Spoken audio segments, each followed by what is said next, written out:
quand nous serons ensemble devant le peuple de Dieu. Mais cette fois, il n'est pas fait. Alors, comment comprendre que dans ma préparation, je voudrais vous parler du nom de Jésus. Car je voudrais vous partager quelque chose de merveilleux. Jésus, avant de quitter les apôtres, leur a dit « En mon nom ». Et quand j'ai commencé à étudier ce que ça signifiait, dans le nom de Jésus, j'ai dit « Seigneur, c'est merveilleux. Comment nous pouvons rester ignorants de la sorte ?»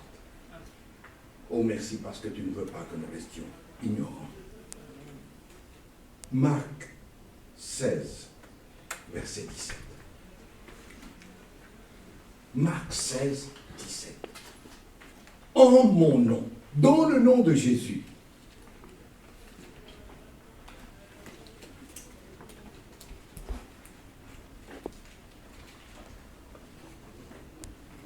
Marc 16, 17. Je vous laisse le temps de trouver le passage, parce que c'est important que chacun de nous ait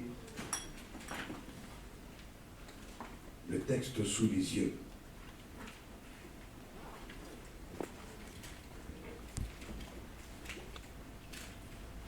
Je vais vous le lire dans la version du Sommeur. Alors, si quelqu'un a français courant, il peut nous le lire également. Le verset 17, nous trouvons ceci. « Voici les signes qui accompagneront ceux qui deviendront croyants. Par mon nom, ils chasseront les démons. Ils parleront de langues nouvelles. Par mon nom. » Est-ce que quelqu'un peut nous lire ce même verset dans français courant, par exemple? Et ensuite, si quelqu'un d'autre a Louis II, il peut nous le lire.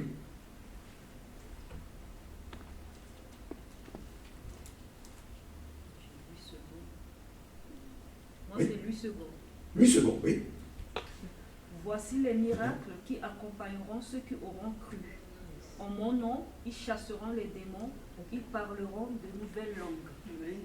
Amen. Ce qui nous intéresse ce matin, c'est en mon nom. Jésus va se séparer de ses disciples. Et il leur dit, en mon nom, en son nom. Au nom de Jésus. C'est pourquoi tout à l'heure, en commençant, je vous disais, je suis ému. Ému parce que quand je vois les chants qui ont été choisis, tous tournent autour du nom de Jésus. Je me dis, Seigneur, alors tu veux faire une œuvre grandiose et puissante dans la vie de tes enfants. Amen. Parce que tu m'inspires de leur parler en ton nom. Le nom de Jésus, laissez-moi vous dire, lorsque j'ai étudié ce que ça signifiait, en mon nom, je n'avais qu'un seul titre qui m'est venu à l'esprit, et je vous le donne, un chèque en blanc. Amen. Ici en France, vous utilisez des chèques encore. Vous savez ce que c'est un chèque en blanc? C'est un chèque sur lequel on n'a pas mis de montant. Et au bas du chèque, il y a le signataire. En mon nom. Ce mot que nous utilisons en français, le nom, vient du grec.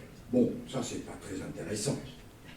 Mais c'est le sens qu'il y a derrière. Parce que pour nous en français, ce mot, c'est juste un nom, pas plus. Mais dans son origine, il parle de tout ce qui le recouvre. Quand Jésus dit « en mon nom », il sous-entend que lorsque tu agiras, lorsque j'agirai en son nom, que nous sachions qu'en le citant, il y a non seulement une citation, mais il y a aussi tout ce que recouvre ce nom. Tout ce que, lorsque tu dis « au nom de Jésus », tu ressens ou tu penses. Ou que que tu te souviennes en sachant que ce nom a un rang. Amen. Ce nom a une autorité. Que tu comprennes tout cela. Car ce nom, en mon nom, le nom de Jésus, est tout sauf une appellation creuse. Laissez-moi vous donner un exemple qui m'est venu à l'esprit. J'ai trouvé ici en France, il y a des endroits qui ont des appellations assez longues. Par exemple, du côté de là où j'habite, il y a une localité, une ville qui s'appelle Saint-Germain-en-Laye. En Laye? J'espère que j'ai bien prononcé. Saint-Germain-en-Laye. Mais pourquoi en Laye? Parce qu'à l'origine, la suite du mot, du nom, indiquait le domaine sur lequel cette personne régnait. Cela lui appartenait, c'était à lui. C'est pourquoi ce domaine, cet espace était associé à son nom. Donc quand Jésus nous dit « en mon nom », ce n'est pas une simple référence. Amen. Je voudrais que ce matin, vous puissiez bien comprendre cela. Que quand nous disons « au nom de Jésus », ce n'est pas juste une référence. C'est plus qu'une référence. Bien-aimé, c'est plus qu'une référence. Prenons Acte 19. Et là, nous allons comprendre que c'est plus qu'une référence. Dans Acte 19. Il y a une histoire extrêmement intéressante qui nous révèle ce qui se passe dans les lieux célestes lorsque nous disons « au nom de Jésus ».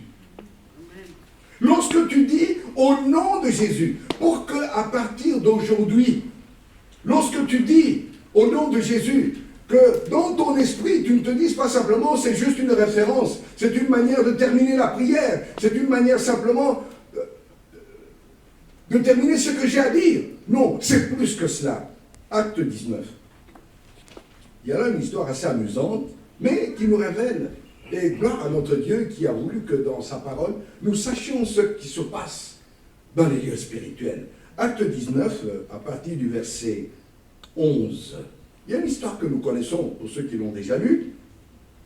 C'est l'histoire des fils de Séva. Ils étaient au nombre de 7. Verset 11. Dieu faisait des miracles extraordinaires par les mains de Paul, au point qu'on appliquait sur les malades des linges ou des étoffes qui avaient touché son corps, alors les maladies les quittaient et les esprits mauvais sortaient. Quelques exorcistes ambulants, des Juifs, entreprirent de prononcer sur ceux qui avaient des esprits mauvais le nom du Seigneur Jésus en disant « Je vous conjure, par Jésus, celui que Paul proclame. » Il y avait 7 fils d'un certain Séva, verset 14, un des grands prêtres juifs qui faisait cela. L'esprit mauvais leur répondit, « Jésus, je le connais, et je sais bien qui est Paul, mais vous, qui êtes-vous » Et l'homme dans lequel était l'esprit mauvais se jeta sur eux, prit l'avantage et les battit tous avec une telle force qu'ils s'enfuirent de cette maison nus et blessés. Dans cette histoire, qu'est-ce qui se passe? Un juif avait des fils. Ces fils vont probablement entendre parler des réunions qui avaient lieu, au cours desquelles Paul, par la puissance du Saint-Esprit, chassait les démons, au nom de Jésus. Ils arrivent, ils assistent, ils écoutent, ils retiennent. Ah, c'est comme ça qu'il opère, c'est comme ça qu'il faut opérer. Alors, ils entreprennent de vouloir faire la même chose. Alors, que vont-ils faire? Puisqu'ils ont entendu, au verset 13, ils vont dire « Je vous en conjure par Jésus, celui que Paul proclame. » Dans d'autres versions, il est marqué « Par Jésus que Paul prêche ». Cette phrase signifie qu'il ne connaissait pas Jésus. Et la réponse qu'il doit recevoir, c'est ça qui est intéressant. Parce que la réponse va nous révéler ce qui se passe dans les lieux célestes. Que vont-ils recevoir comme réponse? Jésus, je le connais, vont lui répondre. Je sais qui est Paul, mais vous, qui êtes-vous? Bien-aimés, ce matin, je voudrais que vous puissiez comprendre ceci. Lorsque nous prions, lorsque vous priez, vous proclamez le nom de Jésus. Il faut vous assurer que on vous connaît. Parce que les démons vont dire, Jésus, je le connais. Paul, nous savons qui il est. Mais vous, ça signifie que dans les lieux célestes, lorsque tu cites, lorsque tu annonces, lorsque tu parles au nom de Jésus, on sait qui parle, qui annonce. On te connaît. Amen. Donc ça signifie que si on ne te connaît pas, tu n'as aucun crédit.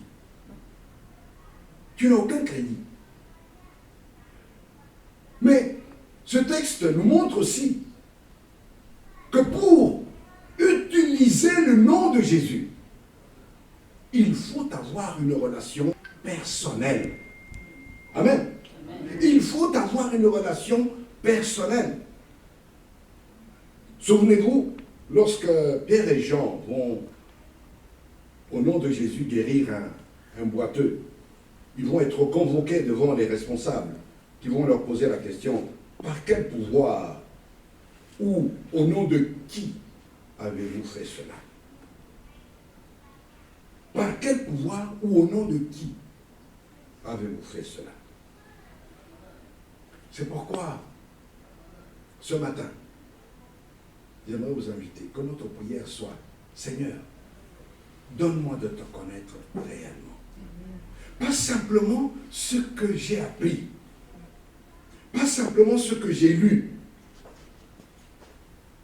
parce qu'on m'a instruit dans ce sens-là. Non, plus que cela, car en entendre parler ne suffit pas. Entendre parler de Jésus ne suffit pas. Et les filles de Séva ont fait l'expérience. Ils ont entendu parler de Jésus. Ils ont entendu citer le nom de Jésus. Ils ont entendu prononcer le nom de Jésus. Mais ils n'avaient aucun lien, aucune autorité. C'est pourquoi, sois connu dans les cieux, sois connu dans les lieux célestes, afin que lorsque tu dis au nom de Jésus, là, dans les lieux célestes, on sache que, tiens, c'est elle qui parle, c'est elle. Laissez-moi vous donner un autre exemple, avant d'aller plus loin. Supposons que vous présentiez, vous voyez dans votre courrier, vous recevez un chèque. Et ce chèque, vous regardez, wow, présidence de la République. Président de la République, Emmanuel Macron, il a signé. Il vous a remis un chèque avec un montant. Vous êtes content. Ensuite, vous présentez à la banque avec le chèque. Vous pouvez être sûr d'au moins une chose qui va se faire. Présentez le chèque, on le prend, on le garde, et ensuite, attendez là, monsieur ou madame. Téléphone. Excusez-nous, il y a un chèque ici du président. Est-ce que vous le connaissez? Vous connaissez cette personne? Est-ce que le président le connaît? Amen. Amen. On va vérifier s'il y a réellement une relation entre vous et la personne qui a signé. C'est pourquoi j'insiste autant. C'est pour que nos prières, c'est pour que vos prières ne ressemble pas lorsque nous disons au nom de Jésus à quelqu'un qui dirait oui, Seigneur, au nom de Jésus que le pasteur prêche, par exemple. Au nom de Jésus que le pasteur prêche, parce que toi-même, en toi-même, il n'y a pas encore cette relation personnelle avec le Seigneur Jésus. Car lorsqu'il a dit en mon nom, ça signifie que ceux qui vont invoquer son nom devront avoir une relation intime avec lui. Une relation très intime avec lui. Qu'ils sachent que lorsqu'ils engagent, lorsque tu engages le nom de Jésus, tu dois le connaître réellement. Parce que dans le monde spirituel, on doit pouvoir savoir qui tu es. Jésus, nous le connaissons. Moi, nous savons qui il est. On doit pouvoir savoir qui tu es. Amen. C'est important, bien-aimé. C'est important que lorsque tu pries, lorsque tu dis au nom de Jésus, que dans les lieux célestes, on sache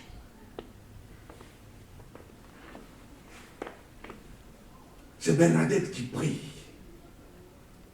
C'est Bernadette qui invoque le nom de Jésus. C'est Kevin qui prie. C'est Kevin qui invoque le nom de Jésus. C'est Juliette qui invoque le nom de Jésus. Amen.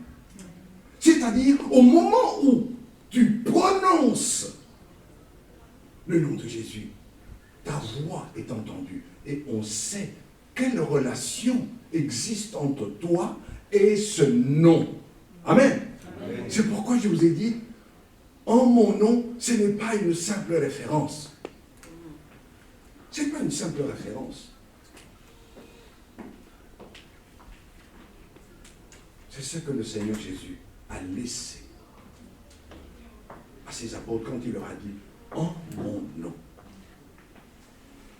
Pour que, partout où vous irez, derrière mon nom, derrière son nom, nous l'avons chanté tout à l'heure, il y a la puissance, l'autorité. Il y a tout ce qu'il faut pour que ce que tu invoques au nom de Jésus s'accomplisse. Amen. Amen. C'est pourquoi les 7 filles de Séba ne pouvaient pas penser ou recevoir ou voir leur ordre exécuté. Souvenez-vous de l'exemple, je viens de vous donner du chèque, que si on répond au téléphone, non, nous nous sommes renseignés, apparemment il ne connaît pas cette personne, l'ordre ne sera pas exécuté. Alors, et même dans ce texte, ils ont vécu pire. Ils ont vécu pire parce que cette personne dont ils essayaient de chasser les démons, seule, devant elle, 7, les a tous battus. Ils ont dû s'enfuir pour sauver leur vie. Tout cela pourquoi? Parce qu'ils ne connaissaient pas. Ils ne connaissaient pas le nom de Jésus. Or, nous avons besoin que cette relation intime soit présente, qu'elle soit là. Et qu'au moment où tu pries, au moment où tu chantes, au moment où tu annonces, combien de fois nous annonçons au nom de Jésus par jour? Combien de fois? 10 fois, 20 fois, 30 fois. Plusieurs fois en tout cas. Que ce soit une fois ou que ce soit plusieurs fois. Qu'est-ce qui est important? Ce qui est important, c'est que au moment où tu annonces, où j'annonce, au nom de Jésus, dans les lieux célestes, comme je viens de vous dire, on sache qui invoque le nom de Jésus. Amen. Amen. C'est cela le chèque en blanc qu'il leur a laissé. La prochaine fois, nous parlerons du contenu qu'il leur a laissé. Mais aujourd'hui, je voudrais surtout insister sur cette relation profonde que nous devons avoir. Que nous devons avoir au moment où nous annonçons le nom de Jésus. Parce que derrière ce nom, je vous disais, il y a l'autorité, il y a la puissance. Derrière ce nom, il y a aussi toute la gloire que le Père a donnée. Et j'aime ce verset qui nous a été cité tout à l'heure. Puisqu'il s'est abaissé volontairement devenant homme, Dieu l'a souverainement élevé et lui a donné le nom qui est au-dessus de tout nom. Amen. Amen. Devant lequel tout genou fléchit. Tout genou fléchit. Devant lequel, c'est-à-dire, que ce soit les circonstances, que ce soit la situation, que tout genou fléchisse devant ce nom. Parce que ce nom est grand et puissant. C'est pourquoi je vous disais tout à l'heure, notre prière devrait être: Seigneur, donne-moi de te connaître réellement. De dépasser le stade de l'apprentissage, de dépasser le stade de ce que j'ai appris. Qu'est-ce que tu as appris? Quand est-ce que tu as été connu du Seigneur? Le jour où tu as donné ta vie à Jésus-Christ. Et j'espère que chacun de vous a eu l'occasion de donner sa vie à Jésus. Sinon votre prière, elle va rester lettre morte. Si vous n'avez pas donné votre vie à Jésus, c'est dangereux. Parce que les 7 filles de Séva se sont retrouvées battues. Alors, si vous avez donné votre vie à Jésus, dépassez le stade maintenant de la connaissance. Amen. Dépassez le stade de la connaissance, de ce que vous avez appris, de ce que vous savez, que vous connaissez, pour entrer dans cette relation intime avec lui, pour que là où tu es, que ce soit ici ou dans la maison, en prière, ou pendant que tu loues le Seigneur, lorsque tu dis au nom de Jésus, que dans les lieux célestes, on sache, qu'on entende, on dit, oui, prêtez l'oreille. Daniela est en train d'invoquer le nom de Jésus. Amen. Parce qu'elle est connue dans les lieux célestes. Parce que tu es connu dans les lieux célestes. Parce qu'on sait quelle relation intime te lie à Jésus-Christ. Amen. Dans Jean 4, Jésus a rencontré une femme. Cette femme avait plein de problèmes. Alors, Jésus s'adresse à elle. Lui dit, femme, donne-moi à boire. Elle le regarde et lui dit, mais comment toi, un juif, tu peux me demander à moi, une samaritaine, de l'eau? Mais Jésus va dépasser la référence à l'appartenance pour l'emmener dans une dimension spirituelle dont elle a besoin. Alors il va lui dire, dans Jean 4,10, si tu connaissais le don de Dieu, et qui est celui qui te dit, donne-moi à boire, tu lui aurais toi-même demandé à boire, et il t'aurait donné de l'eau vive. Si tu connaissais le don de Dieu. Amen. Amen. Il est de nouveau connaissant. Qu'est-ce que le don de Dieu? Qu'est-ce que Jésus voulait dire? Si tu connaissais celui qui est là présentement, qui te demande à boire, tu saurais que tu obtiendras plus que le besoin physique, naturel, que tu as dans ta vie au moment même. Et c'est toi qui lui aurais demandé. Il t'aurait donné de l'eau vive. Qu'est-ce que l'eau vive? Le Saint-Esprit. Amen. C'est cela qui nous a promis. Le Saint-Esprit. Parce que c'est par son esprit que nous sommes liés intimement à lui.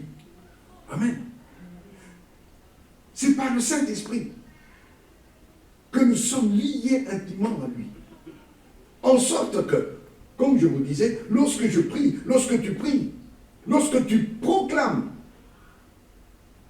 dans les lieux célestes, on entend, on sait qui est celui qui proclame au nom de Jésus. Car c'est pas l'esprit. Et cette femme, qui avait plein de problèmes, lorsqu'elle va entendre cela, le texte ne nous dit pas, ne nous donne pas d'autres détails, mais nous donne juste l'essentiel. L'essentiel, c'est quoi? L'essentiel, c'est que après avoir quitté Jésus, elle est partie dans la vie, elle est allée ameuter la vie. On peut étudier son attitude en disant, oui, voilà, il y a un exemple dans ce qu'elle a fait. Non, elle a reçu l'eau vive. Et cette eau vive a fait en sorte qu'elle a même oublié son état.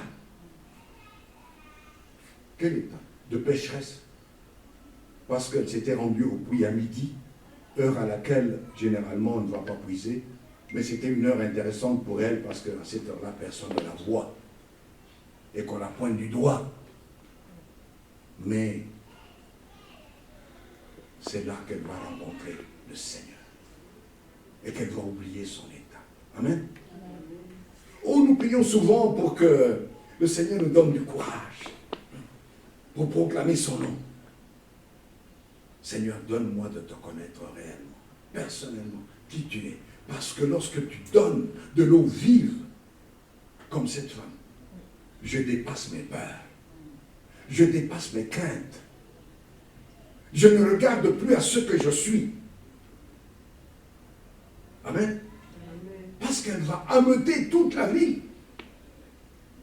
Elle va ramener à Jésus toute la ville. Ils vont venir et ils vont écouter la parole de Dieu. Et ils lui diront, maintenant nous savons que nous avons cru en lui. Avant nous croyons, à cause de ce que tu nous as dit, de ton témoignage, mais maintenant, ce que nous avons entendu, nous croyons en lui. Amen. Voilà ce que fait l'Esprit de Dieu lorsque il nous conduit, car Jésus voudrait que nous restions, nous demeurions intimes avec lui. Intimes avec lui. Dans le texte de Acte 19, nous lisons que lorsque ils ont essayé, parce que Louis II a écrit, ils essayèrent par Jésus que Paul prêche, ils essayèrent. Non, le Seigneur veut que dans ta prière, tu n'essayes pas. Amen. Tu parles parce que tu le connais. Tu parles parce que tu es lié avec lui. Tu annonces parce que tu es lié intimement avec lui, que tu n'essayes pas. C'est pourquoi je vous disais tout à l'heure, que ta prière ne soit pas, Seigneur, au nom de Jésus, que ma soeur Juliette, quand elle prie, invoque, parce qu'elle te connaît mieux que moi. Non. Non. Au nom de Jésus, parce que tu m'as appris à te connaître personnellement. Amen. Amen. Et que, en te connaissant personnellement, je sais maintenant que quand je parle dans les lieux célestes, là, qu'est-ce qui se passe? On entend ma voix. Et là, ce que j'annonce, c'est cela qu'on est en train de préparer à exécuter. Amen. Car notre Seigneur, en leur disant, en mon nom, leur a laissé ce que je peux appeler un chèque en blanc. Un chèque sur lequel le montant n'a pas été spécifié. Un chèque donc dans les lieux célestes. Celui qui l'utilise, on sait quelle relation il a avec le Seigneur Jésus. Voilà pourquoi ce chèque est toujours honoré. Amen. Amen. Toujours honoré. C'est pourquoi je vous disais, lorsque nous lisons cela, en mon nom, ce n'est pas une simple référence, c'est plus qu'une référence.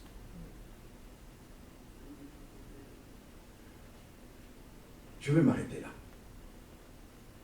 Nous allons prier. En mon nom. Nous avons chanté tout à l'heure le nom de Jésus. Que dans la prière, tu puisses lui dire, plus que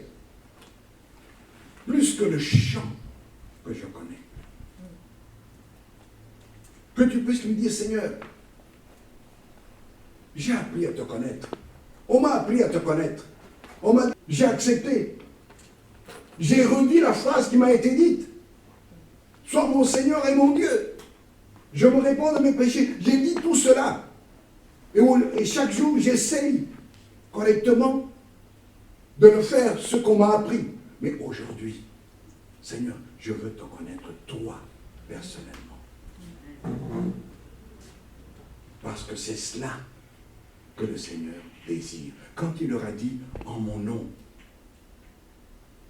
il a exprimé là sa volonté. C'est pourquoi Pierre et Jean, lorsqu'ils ont vu ce boiteux, ils lui ont dit « je n'ai ni argent ni or, mais ce que j'ai ». Mais qu'est-ce qu'ils avaient? Qu'est-ce qu'ils avaient? Le nom de Jésus. Oui. Le nom de Jésus. Le nom de Jésus pour que les lieux célestes manifestent la gloire qui a été donnée dans le nom de Jésus. C'est pourquoi ils répondront aux sacrificateurs en leur disant, quand on va leur poser la question, mais dites-nous, par quel pouvoir, peut-être que vous avez des pouvoirs, ou par quel nom avez-vous fait cela? Avez-vous guéri cet homme? Ils répondront, sachez que puisque vous voulez savoir comment cet homme a été guéri, alors sachez-le. Et que tout Israël sache qu'il n'a été donné, qu'il ne nous a été donné, nous, Église de Tremblay, aucun autre nom dans le ciel, sous le ciel et sur la terre, ici au milieu de nous, par lequel nous sommes sauvés, nous sommes pardonnés de nos péchés, nous sommes guéris, nous sommes exaucés. Amen. Amen. Nous sommes exaucés. Nous sommes bénis. Que là où tu te tiens quand tu pries, tu cries, Seigneur, Seigneur Jésus, dans les lieux célestes. On reconnaisse ta voix. Parce qu'on sait qui est celui qui parle, qui est celui qui invoque le nom de Jésus. Voilà pourquoi je vous invite à vous incliner dans la prière. On va passer un moment dans la prière. J'ai à cœur cela. Pour que nous dépassions le stade de l'apprentissage, de l'attitude correcte de celui qui fait correctement les choses qu'on lui a apprises, pour que vraiment nous entrions dans un moment intime par la prière, sous l'action du Saint-Esprit, avec notre Seigneur et notre Dieu, afin que, lorsque nous prierons tout à l'heure pour nos bien-aimés, pour ceux qui sont malades, pour ceux qui souffrent, ou ceux qui rencontrent des situations qui les dépassent, et que tu diras, Père, au nom de Jésus, oh que ton nom, que ta voix soit entendue, et que l'on sache, oui, c'est mon enfant. C'est un frère à Jésus qui est en train d'invoquer son nom. C'est une sœur à Jésus qui est en train d'invoquer son nom.